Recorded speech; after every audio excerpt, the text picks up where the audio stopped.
When HOA Karen announced her wedding guests would swim in my private pool, I had one response: 500 gallons of Jello to make sure they didn't. Yeah, you read that right. My backyard oasis, my pride and joy, was suddenly claimed by the neighborhood's self-appointed queen, Karen Mitchell, who thought her wedding entitled her to my property. Ever had an HOA or nosy neighbor try to claim your space? Drop your story in the comments! I'm John Walker, a 50-year-old Texan who's about to take you through a wild ride of revenge, property rights, and a whole lot of wobbly red Jello. Buckle up. I've lived in my Austin, Texas, home for 15 years, a modest ranch-style place with a backyard that's my sanctuary. The crown jewel, my private pool. It's not some fancy infinity edge deal, but it's mine, 10 feet deep, crystal clear, surrounded by a cedar fence I built myself. After a long day fixing HVAC systems, I'd crack a beer, float on a raft, and let the world fade away. My buddies would come over for barbecues, splashing around while ribs smoked on the grill. That pool wasn't just water, it was freedom, a slice of peace in a world full of noise. The trouble started when new houses sprouted up around my property 5 years ago. With them came the HOA, a shiny new homeowners association called Bluebonnet Estates, led by none other than Karen Mitchell. My house predates their cookie-cutter neighborhood, so I never signed up for their rules. My land, my deed, my rights, clear as day. But Karen didn't care. She was the kind of person who'd measure your grass with a ruler and send a fine if it was half an inch too tall. She'd bang on about community standards, citing bylaws that didn't apply to me. My dog Rusty barked once at her cat. Violation. My fence was a shade too dark. Warning letter. I'd toss her notices in the trash and keep living my life. Karen was a middle-aged transplant from somewhere up north, with a perm as tight as her grip on power. She'd strut around in pastel blouses, clipboard in hand, like she owned every blade of grass in Austin. The HO board, mostly her cronies, followed her lead, but I wasn't impressed. I'd nod politely when she'd lecture me about my mailbox needing a fresh coat of approved beige, then go back to my beer. My neighbors, the ones not drinking Karen's Kool-Aid, would whisper about her overreach. She tried to fine me for my kid's tricycle in the driveway. One guy told me. Another got a letter because his roses weren't uniform. We'd laugh, but it was the kind of laugh that hit a clenched fist. Then came the day that lit the fuse. It was a Saturday, and I was cleaning my pool filter, the sun warm on my back. I heard Karen's voice before I saw her, that nasal tone cutting through the hum of cicadas. "John, we need to talk about your pool." She stood at my gate, peering over like she was inspecting a crime scene. I wiped my hands on a rag and walked over, keeping the gate shut. "What's up, Karen?" I asked, already bracing for nonsense. She launched into it, no preamble. Her wedding was in 2 weeks, a big to-do at her house down the street. She'd invited half the county, from what I could tell. 200 guests, caterers, a string quartet, the works. And here's where it got wild. She announced that her guests would be using my pool. Not asking, mind you, telling. "It's only neighborly," she said, adjusting her glasses. "The HOA bylaws say community amenities can be accessed with notice, and I'm giving you notice now."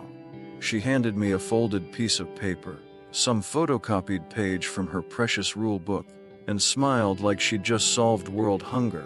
I blinked, waiting for the punchline. There wasn't one. "Karen," I said slow and clear, "this is my private pool, my backyard, my property, not an HOA amenity." She didn't flinch. "John, don't be difficult. The community expects cooperation. Your pool's right here, and it's selfish to keep it to yourself." Selfish? I'd spent years maintaining that pool. Chemicals, filters, repairs, all out of my pocket. I wasn't running a public splash pad. I handed her paper back. "Not happening," I said, and shut the gate. She didn't leave. She stood there, huffing about community spirit, and how I'd regret defying the HOA. I went back to my filter, ignoring her, but my blood was boiling. That night, I dug out my property deed just to be sure, crystal clear: my land, my pool, no HOA jurisdiction. I wasn't one of their dues-paying drones. But Karen's words stuck with me. Her smug certainty, like she could steamroll me because she had a title and a clipboard. I'd dealt with her petty fines before, but this was different. This was my sanctuary, my home. She'd crossed a line. I called my buddy Tom, a lawyer who'd handled a few property disputes. "She's bluffing," he said after I read him the bylaw she'd cited. "It's vague, and you're not an HOA member. She's got no claim." He chuckled, but warned me, "OAs like to bully. She might try to make your life hell." I hung up, staring at my pool, its surface glinting under the moonlight. Karen wanted a fight. Fine, I'd give her one she'd never forget. My mind started churning, landing on the most absurd, perfect idea: Jello. Gallons of it filling my pool, turning her wedding fantasy into a sticky, wobbling nightmare. It was crazy, but it felt right. That's how it began. A nosy HOA president, a private pool, and a plan so wild it just might work. Karen thought she could claim what's mine, but she was about to learn a lesson in Texas stubbornness. Stick around, because this story's only getting started, and the Jello's just the beginning. It all started with a knock at my door. I was sprawled on my patio chair, a cold Shinerbach in hand, watching the late afternoon sun ripple across my pool. The water was pristine, the kind of clear that made you want to dive in and forget the world. My backyard was my escape, a place where the hum of Austin's suburbs faded, and I could just be. That knock, sharp and insistent, shattered the calm. I knew who it was before I even stood up. Karen Mitchell, HOA president, and my personal thorn in the side. This wasn't going to be about my mailbox color or Rusty's barking. This was about my pool. I'd been in my Austin home for 15 years, a low-slung ranch house with a backyard I'd turned into a haven. The pool was the centerpiece, 10 feet deep, surrounded by a cedar fence I'd hammered into place myself. After a day wrestling HVAC units, I'd float out there, letting the stress melt away. Weekends meant barbecues with buddies, ribs on the smoker, beers in the cooler, and cannonballs into the deep end. That pool wasn't just a luxury, it was my stake in the ground, proof I'd carved out something good in this world. And now Karen thought she could claim it. She'd moved into the Bluebonnet Estates neighborhood 5 years ago, when developers threw up a grid of beige houses around my property. With them came the HOA, a bureaucracy Karen turned into her personal fiefdom. My house predated their subdivision, so I wasn't under their thumb. No dues, no rules. But Karen didn't care. She was a middle-aged busybody with a perm and a penchant for power, always clutching her clipboard like it was a scepter. She'd nitpick anything. My fence was non-compliant. At 6 feet, my shed needed aesthetic approval. My grass was unkempt. I'd smile, toss her letters in the trash, and keep living. Neighbors grumbled about her too. Fines for kids' toys, demands for approved shrubs. We'd swap stories at the gas station, shaking our heads. Karen was a pest, but I'd always brushed her off. Until now. That knock came on a Sunday, a week after she'd stood at my gate, declaring her wedding guests would use my pool. I'd shut her down, thinking that was the end of it. Wrong. I opened the door, and there she was, in a peach blouse, her smile as fake as her tan. "John, we need to discuss your role in the community," she said, like I was a delinquent kid. I leaned against the doorframe, arms crossed. "Karen, I told you. My pool's not your party venue." She didn't blink. "It's not about that," she said, though her eyes said otherwise. "It's about being neighborly. My wedding's in 2 weeks and I'm expecting 200 guests. Your pool is the only one nearby. It's only fair to share." A fair. I almost laughed. I'd spent thousands keeping that pool pristine. Filters, chemicals, repairs, all on my dime. I wasn't running a community rec center. "Karen," I said, "slow. My pool's private. My property. You've got no say here." She thrust a paper at me, another page from her HOA bylaws highlighted in pink. "This says community amenities can be accessed with notice," she snapped. "Your pool's in the community, John. I'm notifying you." I scanned the page. The clause was vague, something about shared resources for neighborhood events. It didn't mention private property, and I wasn't an HOA member. I handed it back. Doesn't apply to me, I said. Good luck with your wedding. Her smile vanished. John, don't make this difficult. The HOA can enforce compliance. We could review your property for violations, your shed, your fence, your dog. Cooperation avoids trouble. It wasn't a request, it was a threat. I shut the door, my pulse pounding. Back on my patio, I stared at the pool, its surface calm despite the storm brewing in my head. Karen wasn't just meddling. She was trying to bully me into submission. I'd seen stories online, HOAs harassing non-members over petty stuff, like that farmer sued for his barn's color. Karen was pulling the same playbook, banking on me caving to avoid a fight. I called Tom, my lawyer buddy, and read him the bylaw. He snorted. She's got nothing, he said. Your deed's clear, you're not in the HOA. That clause is for their amenities, not your backyard. She's bluffing to scare you. He paused. But HOAs play dirty. She might start nitpicking your property to wear you down.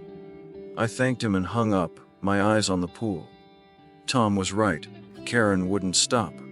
She'd keep pushing, citing her precious rules, maybe slapping me with fake fines. My shed, a sturdy little thing by the fence, could be her next target. Or Rusty, who only barked when Karen's cat prowled by. She'd make my life hell unless I rolled over.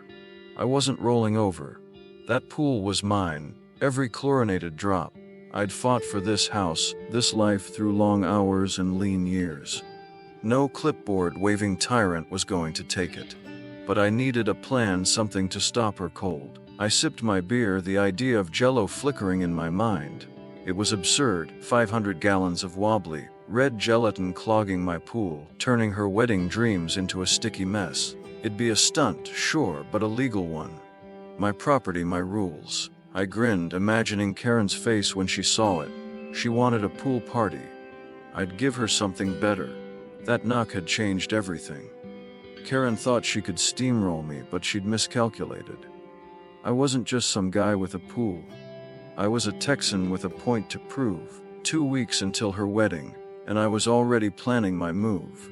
This wasn't just about a pool anymore. It was about standing my ground. But Karen wasn't taking no for an answer. A week after her doorstep ambush, I was skimming leaves from my pool, the Austin sun glinting off the water, when I heard her voice again. John, we need to resolve this. There she was at my gate, clutching her clipboard like a shield. My backyard, my sanctuary, felt like a battlefield. That pool, 10 feet deep, cedar fenced, mine for 15 years, was under siege. Karen Mitchell, Bluebonnet Estates OA president, had her sights set on it for her wedding in 1 week, and she wasn't backing down. I leaned on my skimmer, bracing for round 2. Karen had been a nuisance since the HOA formed 5 years ago, when beige houses swallowed the land around my Austin ranch home. I wasn't part of their club. My property predated their subdivision, free from their dues and rules. But Karen, with her tight perm and tighter grip on power, didn't care. She'd fine neighbors for unapproved mailboxes or cluttered lawns, and I'd been her favorite target. My fence was too tall, my shed too rustic, my dog Rusty too loud. I'd ignored her, tossing her letters in the trash, but claiming my private pool for her 200 wedding guests. That was war. She waved a paper, another HOA bylaw highlighted in neon yellow. This clarifies everything, she said, her voice dripping with triumph. Community amenities are accessible with notice, and your pool qualifies as part of the neighborhood. I took the paper, scanning it. The clause was as vague as the last, mentioning shared resources for community benefit. It didn't say private property, and I wasn't an HOA member. Karen, I said, handing it back, my pool's not your amenity, it's mine. You've got no claim. Her eyes narrowed. John, you're being unreasonable. The HOA expects cooperation. Don't force our hand. I shut the gate, but her words lingered like a bad smell. Force their hand. I'd already told her no twice. My pool was my haven. where I'd float after fixing HOA units all day, where buddies grilled ribs and swapped stories. I'd poured years into it, chemicals, filters, repairs. Karen thought she could waltz in because she had a clipboard and a wedding. I called Tom, my lawyer friend, reading him the new bylaw. He laughed. Same nonsense, he said. Your deed's ironclad, you're not in the HOA. She's got no jurisdiction. But watch out. HOAs like hers use intimidation. She'll probably start harassing you over something else. Tom was right. The next day, my phone pinged with a text from Corinne's. Reminder, all property owners must maintain community standards. Your shed's condition is under review. My shed. It was a solid cedar-sided box by the fence, where I kept my tools. It wasn't fancy, but it wasn't falling apart. Then came an official HOA letter in my mailbox, citing unsightly structures, and threatening a $500 fine if I didn't remediate the shed by next week. I tossed the letter on my kitchen counter, fuming. The shed was on my land, just like the pool. Karen was playing dirty, using fake violations to pressure me into giving her what she wanted. I wasn't caving, but I needed to know my options. I met Tom for coffee at a diner off I-35. Over greasy hash browns, he laid it out. OAs pull this all the time, he said, citing cases where non-members got harassed over aesthetics, fences, barns, even a farmer sued for his silo's color. Your property's exempt, but she'll keep pushing, hoping you'll comply to avoid the hassle. He sipped his coffee. You could sue, but that's slow. Or you could fight fire with fire. Make it clear she's got no power. I nodded, my mind racing. The wedding was 7 days away. Karen was tightening the screws, and I wasn't about to let her win. Back home, I paced my backyard, staring at the pool. Its water sparkled, mocking the storm in my head. Karen's texts kept coming. John, reconsider the pool. It's for the community. Then another. Your shed violation's been escalated. She was bluffing, but it stung. I pictured her wedding guests, strangers in swim trunks, trampling my grass, splashing in my water. No way. I'd built this life, this home, through sweat and stubbornness. That pool was my line in the sand, and Karen was about to trip over it. I started brainstorming. I could lock the gate, but she'd probably claim access rights. I could drain the pool, but that felt like surrender. Then the Jello idea hit me again, sharper now. Filling the pool with 500 gallons of non-toxic water-soluble gelatin, red, wobbly, impossible to swim in. It was crazy, but it was legal. My property, my rules. I imagined Karen's face, her wedding plans sinking into a sticky mess. It'd be a spectacle, a middle finger to her entitlement. I'd need help, friends, supplies, a plan, but it could work. That night I sat by the pool, a beer in hand, Rusty snoozing at my feet. Karen's latest text glowed on my phone. Final notice, comply by tomorrow or face penalties. I deleted it. She thought she could bully me. She'd misjudged. I wasn't just a guy with a pool. I was a Texan with a point to prove. The wedding was a week away and I was done playing nice. Karen wanted my pool. She'd get a surprise she'd never forget. I grinned, the Jello plan taking shape. This was about to get messy. That's when I hatched a plan they'd never forget. Karen Mitchell, Bluebonnet Estates HOA tyrant, had pushed me too far, demanding my private pool for her wedding guests. With 6 days until her big day, her threats, fines for my shed, texts about community standards, had turned my Austin backyard into a war zone. My pool, my sanctuary of 15 years, was no one's to claim. I wasn't just going to say no. I was going to make sure Karen's 200 guests couldn't touch it. The weapon. 500 gallons of red, wobbly, non-toxic Jello. It was time to fight crazy with crazier. I'd been stewing since Karen's latest stunt, waving her vague HOA bylaws like a royal decree. My pool, 10 feet deep, cedar fenced, paid for with my sweat, wasn't her community amenity.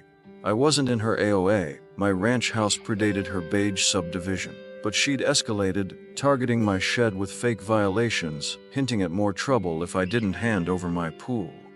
My lawyer buddy, Tom, confirmed she had no legal ground, but her harassment was relentless. I needed a move that was bold, legal, and loud. Jello was perfect, dramatic, temporary, and a giant middle finger to her entitlement. I started planning that night, sitting by the pool with Rusty, my dog, snoring nearby. The idea had been a flicker before, but now it was ablaze. I'd fill the pool with water-soluble food-grade gelatin. Unswimmable but harmless, removable with a good rinse. It'd be a spectacle. A story neighbors would tell for years. I called my buddy Mike, a contractor with a knack for wild projects. "You want to what?" He laughed when I explained. "Man, you're nuts, I'm in." We roped in Dave, who ran a catering supply shop for bulk gelatin.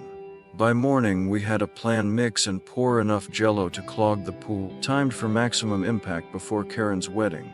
The logistics were nuts. My pool held 20,000 gallons of water, but Jello mix didn't need to fill it completely, just enough to make it a sticky nightmare. We settled on 500 gallons of concentrated gelatin, enough to create a wobbling, 4-foot deep mass. Dave sourced industrial packets of red gelatin, non-toxic and water-soluble, from a restaurant supplier. Mike brought mixing vats and a pump from his construction site. We'd mix the powder with hot water, chill it in the pool, and let it set overnight. I drained some pool water to make room, keeping the chemicals balanced for cleanup later. Total cost: about $800, worth every penny. We got to work 3 days before the wedding. I took a day off, and Mike and Dave showed up at dawn with supplies. My backyard became a mad scientist's lab. We set up vats on the patio, heating water with propane burners. The air smelled like a candy factory as we stirred in gelatin powder, the mix turning a vibrant blood red. Neighbors peeked over fences, grinning when I explained. "Karen's gonna lose it," said Mrs. Lopez, who'd gotten a fine for her unapproved birdbath. We pumped the liquid into the pool, the water level dropping as we drained it to 4 feet. By dusk, the pool was a shimmering red slurry. Overnight, it set into a massive, wobbling blob that jiggled when I poked it. I snapped photos and a video, posting them to a neighborhood Facebook group. "Karen wanted my pool," I wrote. "She's welcome to it now." The post exploded. Likes, laughing emojis, comments like, "You're a legend, John." Karen showed up the next morning unannounced for a pool inspection. I was hosing off the patio when she barged through my gate, clipboard in hand. "John, I need to ensure the amenity is ready for." She froze, jaw dropping as she saw the pool. The Jello gleamed under the sun, a quivering red monolith. "What have you done?" she shrieked. "This is vandalism!" "You've ruined a community asset." I crossed my arms, calm as could be. "Karen, this is my private property. I can fill it with whatever I want. You've got no claim." She sputtered, face turning as red as the gelatin. "This isn't over! You'll hear from our lawyer!" She stormed off, nearly tripping over Rusty, who barked for good measure. I called Tom, who laughed so hard he choked on his coffee. "She's got no case," he said. "Your pool, your rules. She can't sue over Jello on your property." He warned me to keep my gate locked. Karen might try something desperate. The neighborhood buzz grew louder. My post had 300 likes, and folks I hadn't seen in years messaged me, "Give her hell, John." Even HOA board members, tired of Karen's reign, sent quiet nods of support. The Jello wasn't just a stunt, it was a rally cry for everyone she'd bullied. Karen wanted a pool party. I quipped to Mike over beers that night. "Well, she's got a Jello jamboree now." We laughed, but I knew the fight wasn't over. The wedding was 2 days away, and Karen was cornered. She'd either double down or back off. Either way, my pool was a no-go, and I'd made my point. The Jello glistened in the moonlight, an absurd monument to my stand. I'd spent 15 years building this life, house pool freedom. No OA dictator was taking it. Karen had started this war, but I'd just won a battle. The wedding day was coming, and I was ready for the chaos. The wedding day arrived, and so did the chaos. Karen Mitchell's big moment. 200 guests, a string quartet. Her reign as Bluebonnet Estates HOA queen was about to crash into my backyard. My private pool, the one she'd claimed for her guests, was now a 4-foot deep, quivering mass of red Jello, 800 stunt to stop her cold.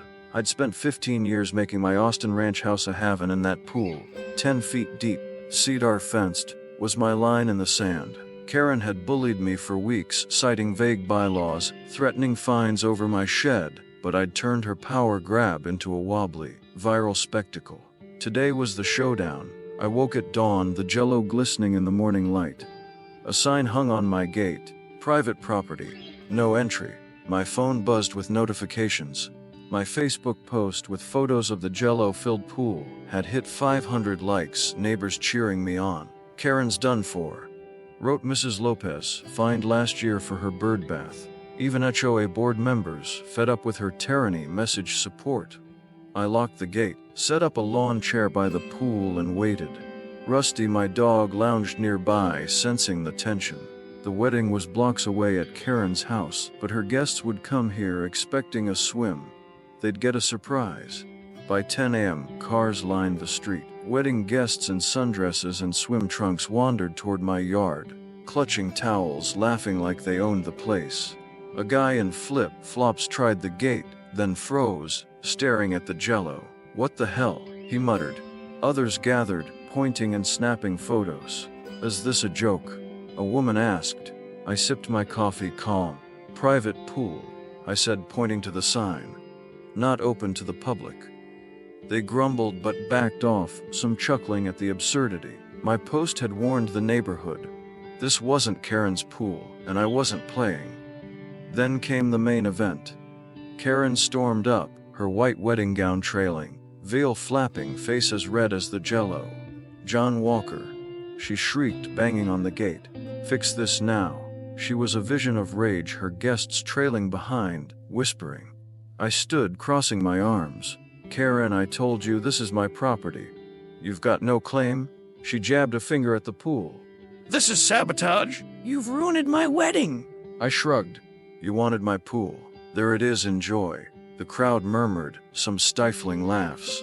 A neighbor, Dave from my Jello crew, filmed from his yard, capturing every word. Karen wasn't done. She shoved the gate open, marching to the pool's edge.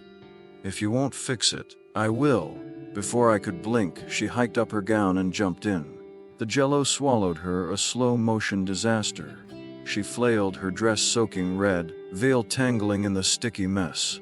"Get me out," she wailed, but the gelatin held her like quicksand. Guests gasped, some laughed outright. Dave's camera rolled, and I knew this was going viral. I stepped forward, keeping my cool. "Karen, you're trespassing. Get out of my pool." 2 guests pulled her out, her gown ruined, Jello dripping from her hair. She stood shaking, humiliated. The HOA board arrived, drawn by the commotion. Mr. Patel, a quiet guy who'd clashed with Karen over his porch lights, held a copy of the bylaws. "Karen," he said, "we've reviewed the rules. John's not an HOA member. His pool's private. You misrepresented the clause." The crowd hushed. Karen sputtered, "But the community." Patel cut her off. "You overstepped." Other board members nodded, tired of her reign. Guests drifted back to the wedding, pool plans abandoned. Karen, dripping and defeated, slunk away, her groom trailing behind, looking mortified. The fallout was swift. Dave's video hit the neighborhood group, then Reddit, racking up thousands of views.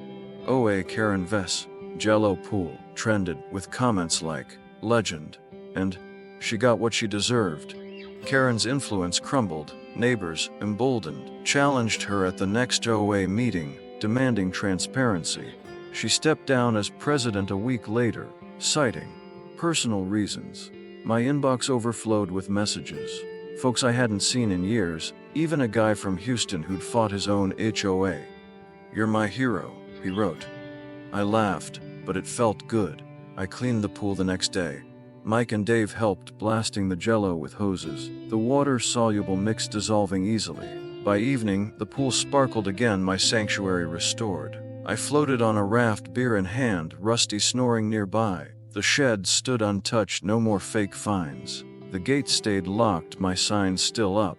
Karen's wedding had gone on, sans pool party, but her power was gone. I'd stood my ground, and the neighborhood had my back. Karen wanted a splashy wedding. I told Mike over beers later. She got one, just not the kind she planned. We laughed, the memory of her Jello-soaked gown burned into our minds. This wasn't just about a pool. It was about fighting back when someone tries to take what's yours. I'd built this life. House, pool, freedom. Through years of grit, no clipboard-waving bully could change that.